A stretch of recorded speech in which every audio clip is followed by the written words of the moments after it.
In the swirling chaos of the early universe, a prophecy emerged that would shake the foundations of Olympus. In the heart of this primordial chaos, Cronus, a titan born of Gaia, the earth, and Uranus, the sky, took his first breath.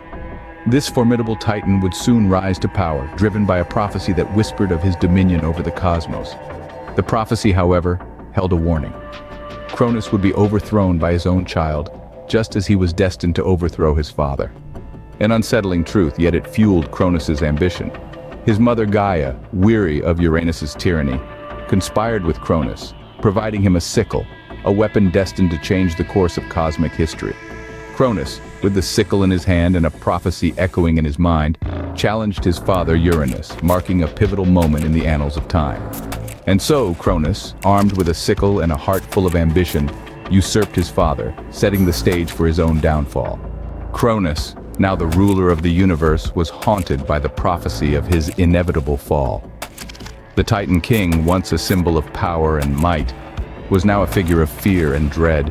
His mother Gaia had warned him that his rule would not last forever, that one of his own children would rise against him and seize his throne. The thought of this prophecy filled Cronus with a chilling terror, a fear that clouded his judgment and led him to commit the most appalling of acts. One by one, as his children were born, Hestia, Demeter, Hera, Hades, and Poseidon, Cronus swallowed them whole, trapping them within himself. This gruesome act of desperation, he believed, would protect his reign and prevent the prophecy from coming to pass. With each swallowed child, his rule seemed more secure, his power more absolute.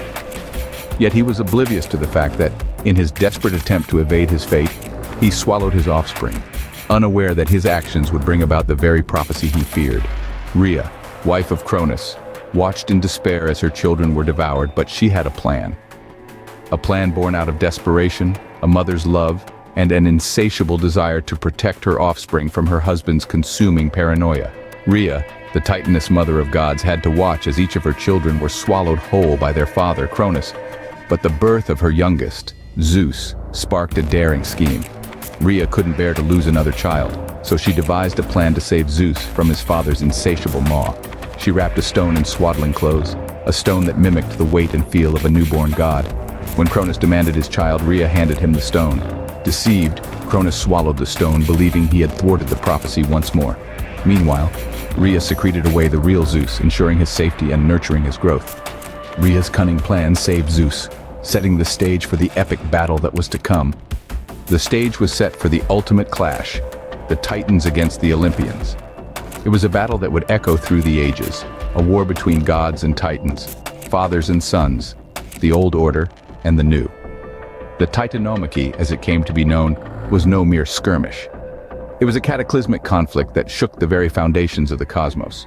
At the helm of the Titans, Cronus, the Titan King, led his mighty brethren into battle.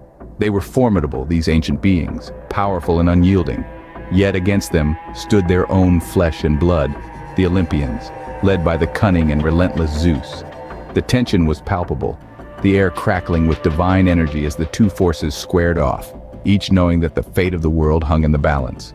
Zeus, having been spared from his father's fear-driven infanticide, had grown strong and cunning. He, alongside his brothers and sisters, Poseidon, Hades, Hera, Hestia, and Demeter, were not to be underestimated. They represented a new order, a new way of rule that defied the tyranny of their father. The battle was fierce, a storm of divine power and will that raged on for what seemed like an eternity. Each side fought with a ferocity that belied their divine nature, their struggles echoing through the cosmos. Yet in the midst of the chaos, the strategies of Zeus and his siblings began to turn the tide. Zeus, armed with his thunderbolts, led the charge, his power and authority striking fear into the hearts of the Titans. His siblings, each formidable in their own right, stood beside him, their unity and resolve a stark contrast to the divided and conflicted Titans. Despite the Titans' raw power and experience, they were no match for the united front of the Olympians. The Titans' reign was crumbling, their power waning as the Olympians pressed on, their victory all but assured. The Olympians, under Zeus's leadership, emerged victorious, and the reign of the Titans fell. The Titanomachy marked the end of an era, the fall of the Titans and the rise of the Olympians, a new pantheon that would rule from their lofty abode on Mount Olympus. The prophecy had come to pass. Cronus, the once mighty Titan, faced his inevitable downfall. The war between the Titans and the Olympians was a clash of epic proportions. It was a war that shook the very foundation of the cosmos, a war that would decide the fate of all creation. And at the heart of this war was Cronus, the Titan king, who had risen to power by overthrowing his own father, Uranus. Yet despite his might and power, Cronus proved no match for his own offspring, Zeus, and his allies.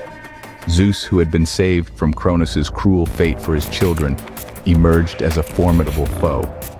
Alongside his siblings, he waged a fierce battle against the Titans, a battle that would ultimately lead to Cronus's downfall. The Titans, once the rulers of all, were defeated. The heavens shook as Zeus struck the final blow, sealing the fate of Cronus and his kin. The era of the Titans was over, and the reign of the Olympians had begun. But the fall of Cronus was not the end of his story.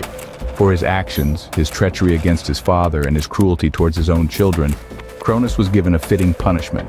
He was cast into Tartarus, the deepest part of the underworld, a place of torment and despair. In Tartarus, Cronus was confined to a bleak existence. No longer a king, no longer a Titan, he was a fallen god, doomed to languish in darkness. His power, his might, his reign, all were but distant memories, echoes of a past long gone. Cronus's fate serves as a stark reminder of the cyclical nature of power and the inevitable downfall of those who wield it unjustly. It is a tale of ambition, fear, and the consequences of challenging the cosmic order. In the end, Cronus, the Titan who overthrew his own father, was himself overthrown, doomed to languish in the darkness of Tartarus forever.